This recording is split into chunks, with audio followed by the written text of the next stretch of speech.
2023. The full summary is as follows. 400 to 500 mark, the number was 8,525 candidates, which translates to a percentage of 0.60. 300 to 399 marks, and the total number who scored that was 352,782, which was 24.92%. 200 to 299 marks, the number of candidates who were in that category was 658,278, which was 48.49%. 100 to 100 to 199 marks, the number of candidates in that category was 383,025, translating into 27.05%.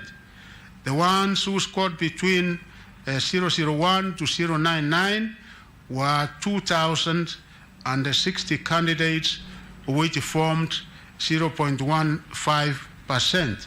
The number, therefore, total number that sat the examination was 1,406,557, translating into 99.34%, which there were 9,000 who never did the examination, and we have given them the opportunity to come and do the exam.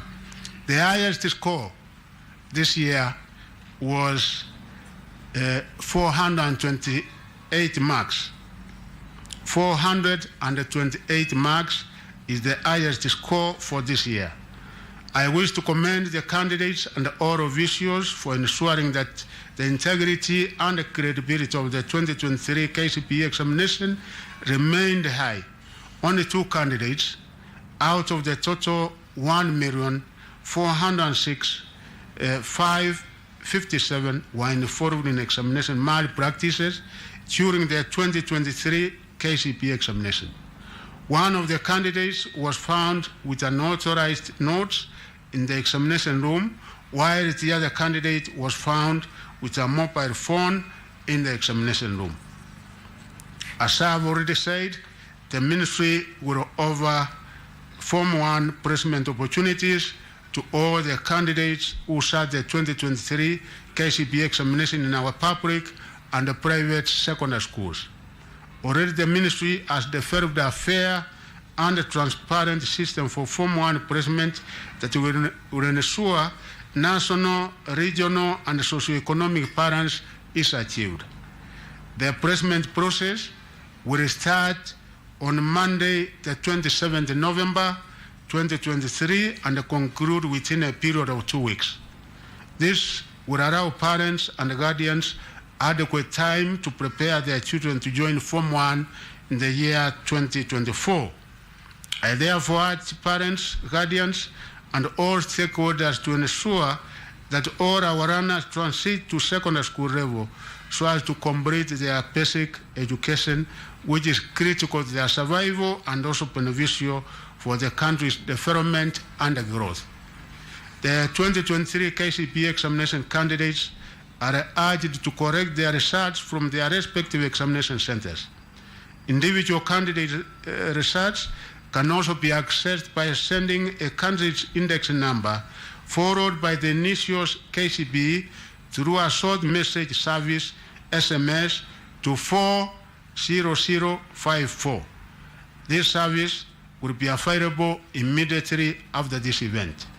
I repeat again, individual candidates results can also be accessed by sending a candidate's index number followed by the initials Kcpe through a short message service SMS to 40054.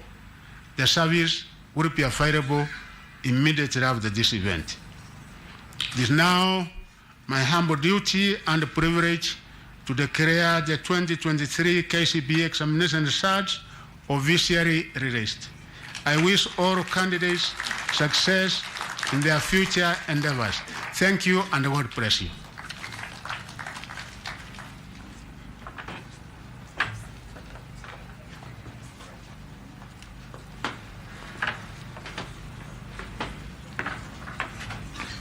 Yes, Chairman.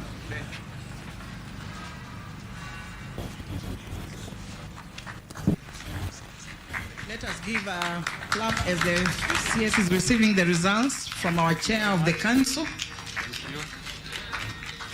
Thank you, sir. Yes, and handing over to the PS. Oh, that is Inu ni moto